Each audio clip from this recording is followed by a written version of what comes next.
Hey everyone, before we get started, just a bit of the boring stuff. The information contained on this podcast is general in nature and does not take into account your personal situation. You should consider whether the information is appropriate to your needs and, where appropriate, seek professional advice from a financial advisor. Now on with the episode. Yeah, if you don't want your shitty places appearing on TikTok, then don't list shitty places.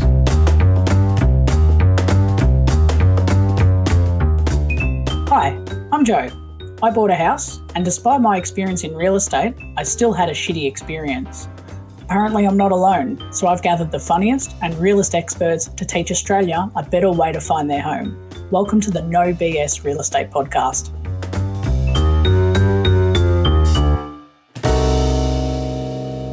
Hello and welcome back everyone to the No BS Real Estate Podcast. Throughout this season, I've met some awesome people, from brokers to conveyancers to real estate agents and everyday people like you and me that have shared their stories and tips when you're looking to purchase established. One person we featured on each episode to give us some laughs and a funny take on their experience has been PurplePingers from TikTok. If you're tuning in and wondering why I'm summarising the entire season, it's because I'm back to give you a bonus episode where we'll be interviewing PurplePingers himself and talking to him about his experience in the market and also what made him start his hilarious and crude take about agents/properties in the market. So settle in, grab a coffee. You might want something stronger for this episode as we dive into the world of PurplePingers and his channel, Shit Rentals of Melbourne. Jordan, a massive welcome back and thank you for being on the show today. I've got to say, I've had so much fun recording your stories and sitting down with you and getting to know more about your experience in the market too. So thank you for coming on for an official interview. Thanks, Joe. You can't see, but I am smiling because, yeah, look, it's probably a weird thing to ask to interview me, but here we are. Well, I'm glad you agreed to it because it's pretty awesome what you do. So for a bit of background for those that are listening and don't really follow TikTok or know the PurplePingers channel, in a nutshell, you do a lot of different impersonations, but the ones I wanted to talk to you about today were your reviews on Melbourne's shit rental properties. So I've got to say I've laughed a lot and also been in utter shock over some of the properties you found trolling the internet. What prompted you to start impersonating agents and reviewing shit rentals? It's a good question. So I guess I get pissed off pretty easily by a lot of things, and most of the things I'm not actually allowed to talk about. So I take it out really just on the next best thing, which is obviously real estate agents. Had a lot of interesting experiences with real estate agents and property managers. But yeah, I'm mad at a lot of things. And it is a bit of a frustrating game. So I think the appropriate place to start is, when you first entered the market, that first experience really sticks with you. So what was your first experience in the market, like whether buying or renting? And what were your first impressions of it and how did it go? Well, so I guess we'll start from the beginning, which was obviously renting. But just, straight away, you're going for your first property and they're like, look, we're going to need your rental history. And it's like, I don't know if you've been paying attention, but this is the first one that I've ever applied for. And they're like, yep, thanks for that. Going to need that rental history. And you're like, are you even fucking human? Or are you like, what's going on here? So that's just straight off the bat. And I know that's a pretty universal experience. So that's great to hear. But you'd think maybe by now, I don't know how many years people have been renting houses. You'd think probably they'd have figured that one out, but obviously not. So yeah, that's the first renting experience. And it was fantastic. I'm glad to hear it wrapped up fantastic. Although I do hear the sarcasm in that. So no, look, I think one of the things that sort of stands out with what you said is the rental application process and the the not listening as well. So it's frustrating. And like when it's your first time entering, you're very excited, aren't you? And then you've got someone going, what's your rental history? And we need the blood of your firstborn for an application, please. Yeah. Yeah, no, exactly. And it was in the first place I rented was in Canberra as well, which is like a fairly rental heavy market. And like most people in Canberra don't own the place that they live in.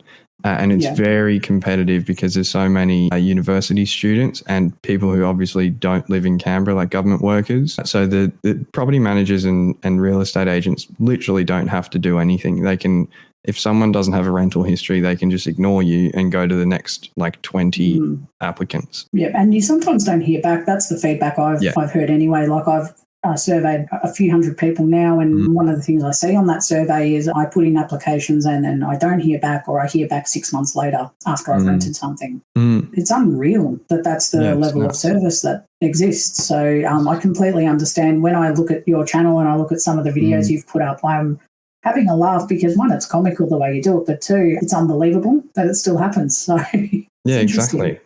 Like if Woolies can do an automatic email rejection if you're not in, like maybe a real estate agent is not the end of the world if they chuck that one in, but like far out. And if you had to list your top 2 to 3 pros and cons for renting, what would they be? Oh, look, I don't think there's any pros to renting. Like apart from the fact that if like the house blows up, it's not really your problem. But then you also don't have a house to live in and you got to go through the fucking rental application process again. I really don't think there's any pros. I think it's just all cons. Look, that's fair. And is that what prompted you to enter the market, like to go and buy something established? And was there a moment that you were like, that's it, I'm out? Yeah, look, I think I've always obviously wanted to like have a place. And like I don't at the moment, the bank has it, but obviously like, you know, it's still my place. But just it was like, I don't know, I've been thinking about it for a while, and then it was like, oh, I better do the numbers. Is this, you know, normal? And it's like, oh yeah, it's actually cheaper to own your place than to rent. So why are you messing around with property managers when you could just not do that? So that's really what prompted it. And here we. And look, congrats, because it's always a big move when you buy a house. And on the show, through every episode, you've sort of told us parts of your experience in a funny way. So I wanted to sort of delve into that a little bit. You know, it can be stressful to buy whilst also saving and paying rent. How did you manage it all?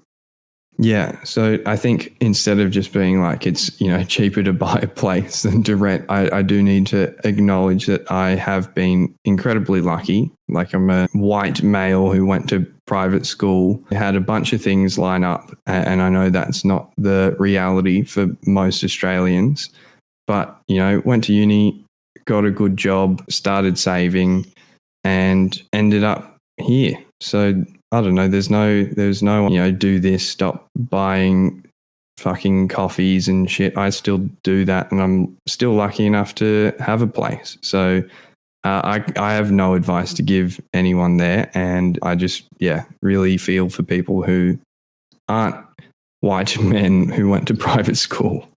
Look, that's the thing. It's not everyone's in that same, you know, position, and it's great that you were fortunate, but you still worked hard. You know, you went to university, you went to school, you did well. You know, gosh, my journey was very different. I had finished high school and thought I'm going to be a real estate agent, which was a very interesting choice. And I guess that's how it led me to this point, to try and solve a bigger problem. So, you know, things happen for a reason. That's great.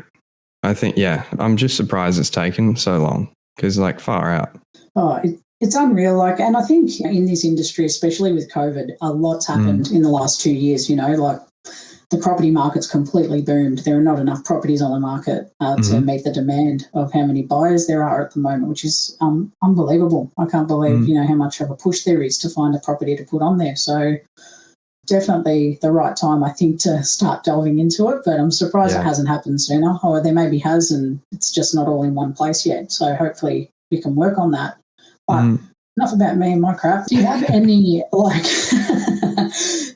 advice for someone out there that wants to buy a property, you know, that might not have the savings necessarily, or is struggling to juggle rent and save and general life activities?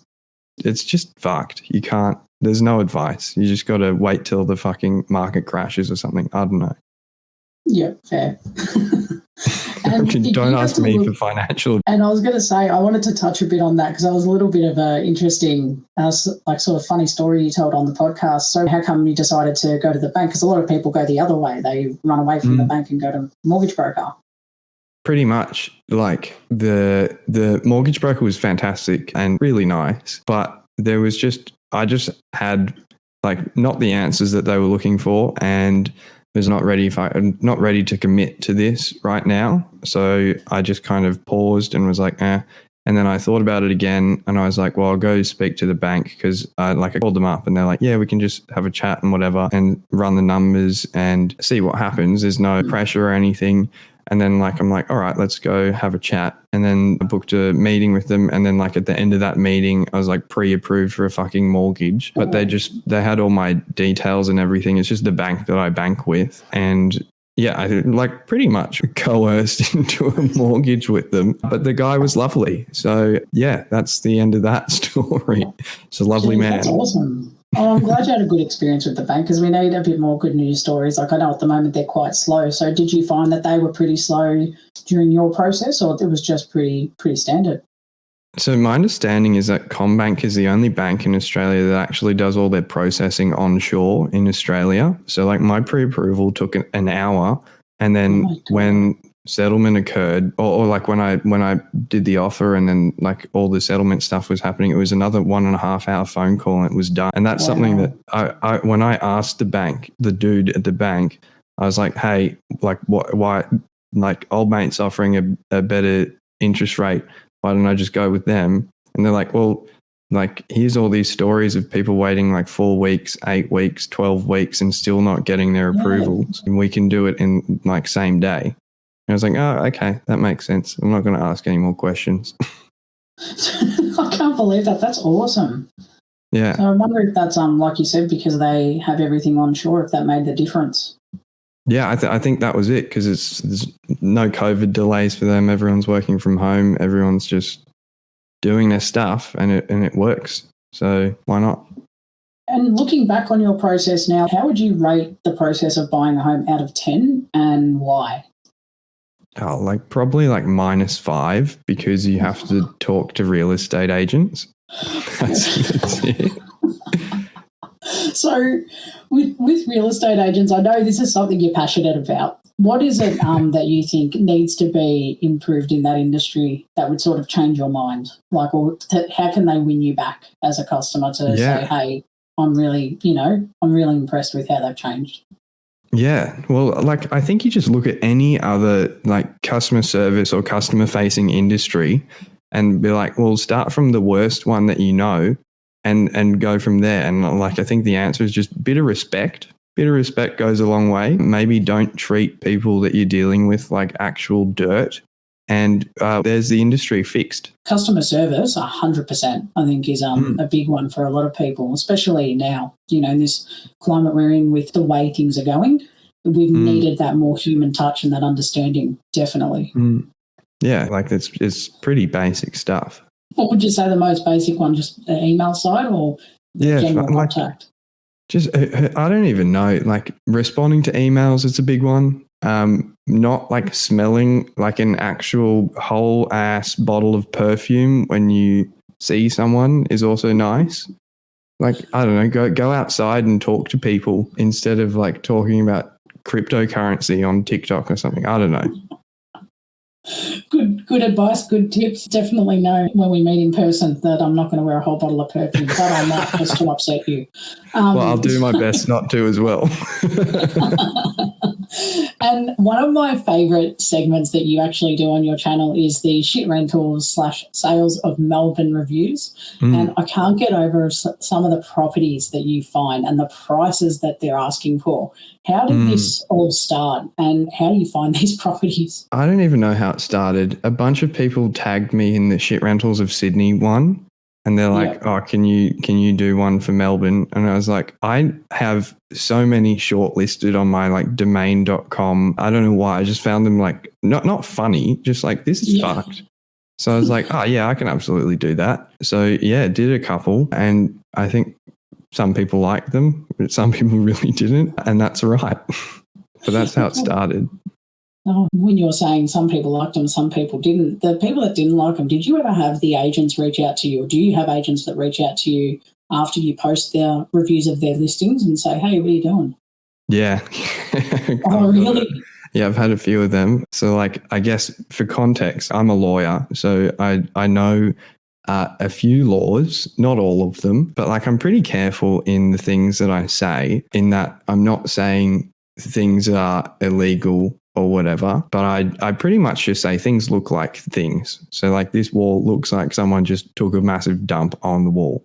That's what it looks like. And that's my personal opinion. And yeah, I've had a couple of agents. One in particular was like an actually terrible place that was renting for really cheap. And I don't usually do the really cheap ones because these are places that people are going to actually have to live in because of the rental crisis that we're experiencing. And I don't like making fun of houses that people will actually live in. So I usually only do overpriced ones. But there was one that was just shocking. It was covered in mold, like totally not up to code, not up to standards, the rental standards in Victoria. And I did a video on it.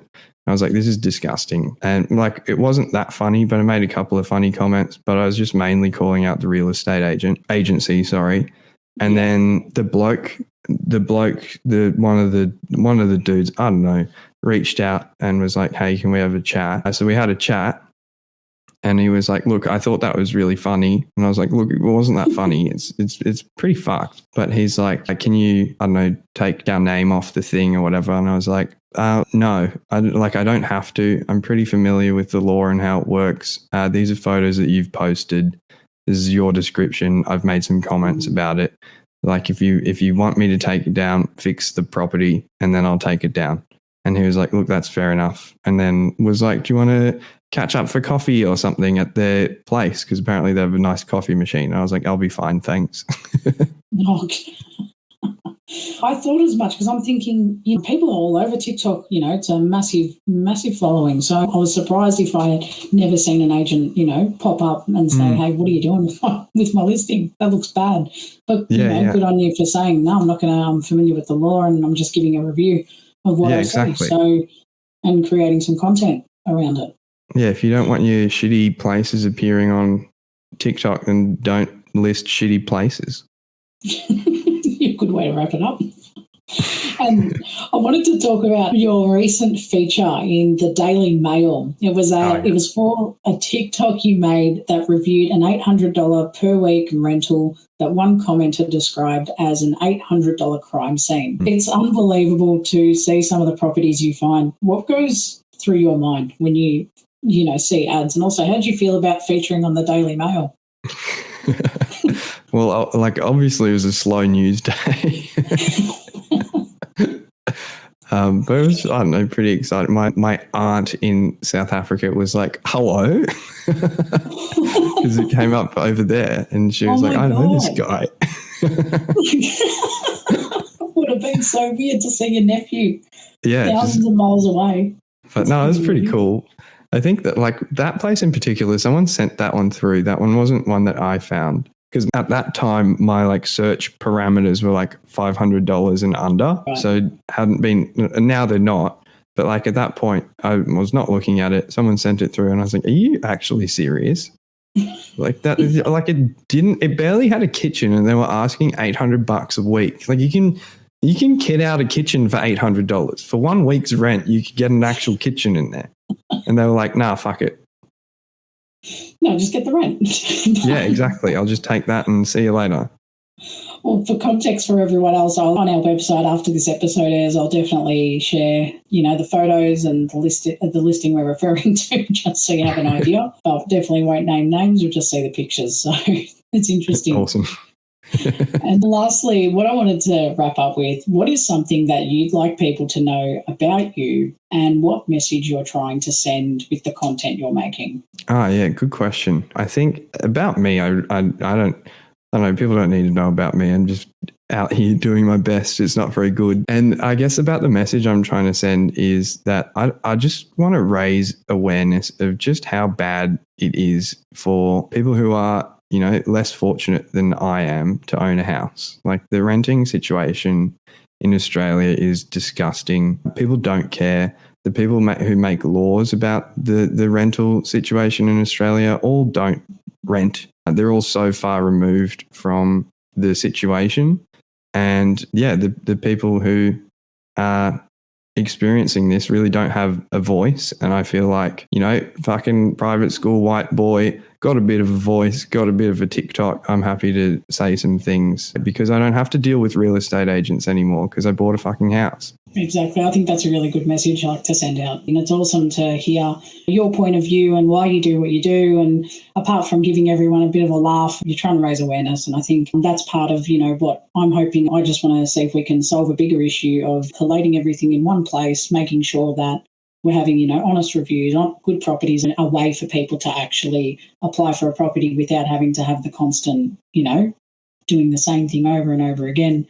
So I'm hoping that, some of these challenges or things that you're wanting, I can bring to life with enough feedback and enough support. So I want to just thank you so much for being here and talking about your perspective in the market and giving us a bit more of a look into your TikTok. So it's been great having you on the show today, and I think our listeners have learned a lot from what you've had to say. So thank you. Yeah, no, thanks for having me, Joe. I really like what you're doing, and I think we really need it, and it's great. Oh, I appreciate that, and I hope it bloody works. Me too. Well, that's a wrap on today's bonus episode for the series. I hope you've enjoyed learning more about Purple Pingers and the man behind the hilarious TikToks, but most importantly, the experiences that led him there. I'll see you back here next season. Have an awesome day wherever you're tuning in from. Have a good one.